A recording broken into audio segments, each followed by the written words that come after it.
Hamas के commander Yahya Sinwar ने Israel को फिर से डरा दिया है। सिनवार ने इजरायल की भाषा में ऐसी बात कह दी कि बेंयामिन नेतन्याहू बहुत टेंशन में है। दरअसल बंधकों की रिहाई के बाद अब कहा जा रहा है कि हमास ने इजरायल के सिर्फ 60 बंधक ही नहीं छोड़े बल्कि इजरायल को 60 बार हरा भी दिया है।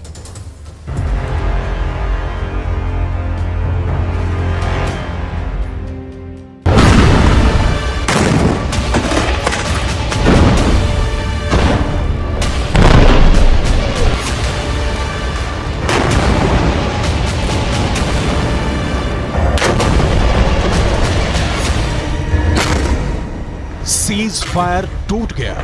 जब युद्ध विराम बढ़ाने पर हमास और इजरायल राजी हुए तो गाजा में तैनात इजरायली सेना के टैंक और तोपों ने बमबारी कर दी। शेख रदवान इलाके में धमाके हुए और दहशत फैल गई कि युद्ध फिर शुरू हो चुका है।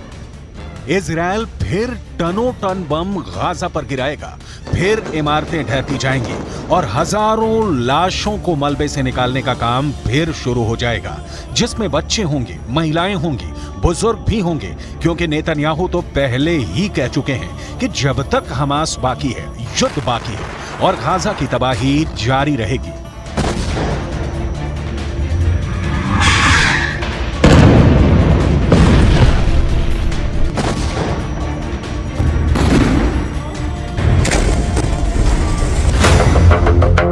यानी सीज फायर की उम्र ज्यादा नहीं है और अब शेख रदवान में हुए हमलों ने बता दिया कि सीज फायर टूट गया है। युद्ध फिर शुरू होगा और हमास इस बार बिल्कुल नहीं बचेगा। लेकिन हमास को इसका डर नहीं, हमास के कमांडर को इसकी फिक्र नहीं, क्योंकि इजरायल की मीडिया में जो खबरें छाई हैं उसने याह्या सिनवार का खौफ एक बार फिर पूरे इजरायल में फैला दिया है। क्योंकि याह्या सिनवार को लेकर जो खबर आई है वो वाकई बहुत चौंकाने वाली है। ये खबर सुरंग से आई है जहां हमास पूरी तरह एक्टिव है। ये खबर हमास के बंधकों ने बताई है, वो बंधक जिनको हमास ने रिहा किया है। और ये खबर नेतन्याहू के लिए बहुत बड़ा सिरदर्द बन चुकी है। हमास के कब्जे से रिहा हुए एक बंधक ने बताया कि जब गाजा में वो एक सुरंग में कैद करके रखे गए थे तब एक दिन अचानक सुरंग का दरवाजा खुला और उनके सामने एक व्यक्ति था जो याह्या सिनवार बताया जा रहा है। वो व्यक्ति इजरायल में बोली जाने वाली हिब्रू भाषा में बात करने लगा और उसने कहा कि तुम सब यहाँ हमास के कब्जे में महफूज हो, तुम लोगों को डरने की कोई जरूरत नहीं, तुम्हें कोई नुकसान नहीं होने दिया जाएगा। उसकी हिब्रू भाषा बोलने का लहजा बिल्कुल एक इजरायली व्यक्ति की तरह था। शुरू में उन्हें लगा कि इजरायल का कोई शख्स उनसे बात कर रहा है, लेकिन फिर एहसास हुआ कि यह हमास का कमांडर याह्या सिनवार ही है। המכונה הצה"לית עובדת במלוא העוצמה. יחיא סינואר מתחבא בבונקר שלו ונותן למפקדי השדה שלו, הטרוריסטים, למות בשטח. אצלנו המפקדים הולכים בראש הכוח, מובילים קדימה, מביאים להישגים ומנהיגים את הכוחות. याह्या सिनवार अब इजरायल के सिर पर चढ़ गया है। इसमें कोई शक नहीं कि गाजा की गलियों में जो युद्ध अब तक हुआ है उस पर याह्या सिनवार की छाप पड़ी हुई है। हमास का एक एक हमला याह्या सिनवार की सरपरस्ती में हो रहा है। ये बात इजरायल की फौज बहुत अच्छी तरह जानती है।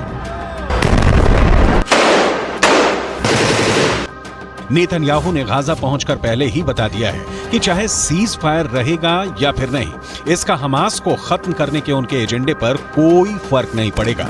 वो पहले ही बता चुके हैं कि इजरायल पर हमला करने वालों को वो चुन चुन कर मारेंगे, हमास को जड़ से खत्म कर देंगे। צהריים הלוחמים הגיבורים שלנו. אנחנו עושים כל מאמץ להחזיר את חטופינו ובסופו של דבר נחזיר את כולם. יש לנו 3 יעדים במלחמה הזאת. לחסל את החמאס, להחזיר את כל חטופינו ולהבטיח שעזה לא תחזור להיות איום למדינת ישראל. ואני פה להגיד לחברים כאן, ללוחמים כאן, שאומרים לי את אותם הדברים, ואני חוזר ואומר את זה לכם אזרחי ישראל. אנחנו ממשיכים עד הסוף, עד הניצחון. שום דבר לא יעצור אותנו.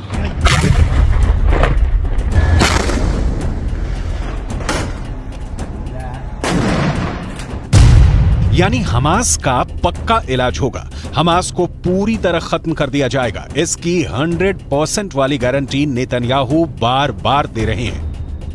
गाजा में सीज फायर करके इजरायल को वक्त मिला, उसकी सेना को वक्त मिला, हमास को भी वक्त मिला। दोनों तरफ अपनी ताकत को फिर से जुटाने का काम हुआ होगा ताकि युद्ध के अगले चरण को और खतरनाक बनाया जाए। लेकिन इन सबके बीच सबसे बड़ा चैलेंज याह्या सिनवार बन चुका है।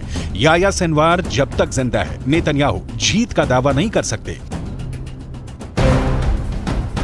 नेतन्याहू को जब से पता चला है कि याह्या सिनवार सुरंगों में घूम रहा है और बंधकों से मुलाकात करके उनसे सीधे बात कर रहा है, तब से नेतन्याहू की बेचैनी बढ़ गई है। इसका मतलब साफ है कि याह्या सिनवार जिंदा है। याह्या सिनवार युद्ध को कंट्रोल कर रहा है। याह्या सिनवार बता रहा है कि इजरायल का एक एक बंधक उसके रहमो करम पर जिंदा है। यही बात इजरायल को बहुत परेशान कर रही है।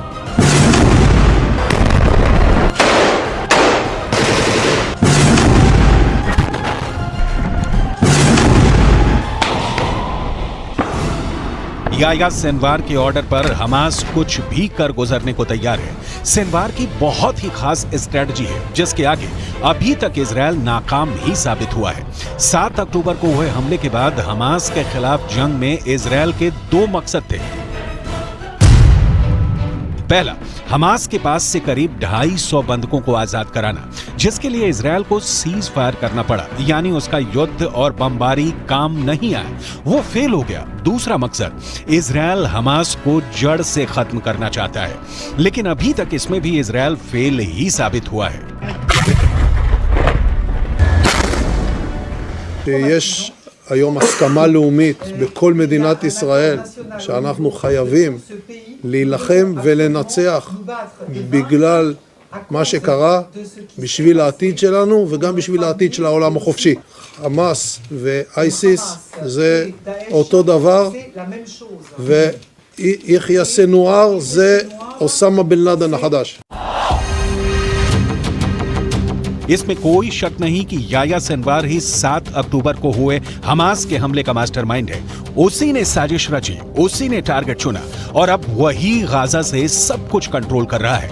गाजा की गलियों में जो युद्ध हुआ है या हो रहा है, उसने इजरायल को भी बड़े झटके दिए हैं, लेकिन नेतन्याहू अपने फैसले पर कायम है। ישבתי עם סגן הרמטכ"ל, עם המפקדים, ועל הקיר היה כתוב עם ישראל חי. אז עם ישראל חי, ועם ישראל גם מנצח. בזכותכם, בזכותכם. תודה לכם. बंधकों को छुड़ाने वाले सीज फायर के बाद वो हमास पर 10 गुना तेज हमला करेगा। फिर हमास के पास न बचने का रास्ता होगा न भागने का। गाजा की गलियों में युद्ध के दौरान हमास ने भी बड़े बड़े दावे किए हैं। हमास का दावा है कि उसने इजरायल के 180 टैंक और बख्तरबंद गाड़ियों को हमले में फोड़ दिया है। गाजा से लगातार ऐसी तस्वीरें आई हैं जिसमें इजरायली टैंक पर घात लगाकर हमले किए गए। इजरायल ने खुद माना है कि अब तक ग्राउंड ऑपरेशन में उसके 70 से ज्यादा सैनिक मारे जा चुके हैं, 250 से ज्यादा सैनिक जख्मी हुए हैं।